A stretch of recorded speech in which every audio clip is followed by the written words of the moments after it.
আমায় দেখতে তোমায় দেয়নি যারা, থাকবে না তো কেউ তো তারা।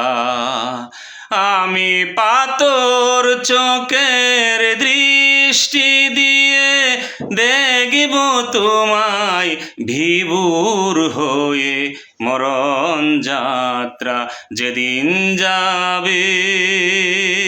তোমার বাড়ির সামনে দিয়ে আমার মরণ যাত্রা যেদিন যাবে, যেদিন যাবে। তুমি বারান্দাতে দাঁড়িয়ে থেকো, শেষ দেখাটা দেখতে পাবে, মরণ যাত্রা যেদিন যাবে।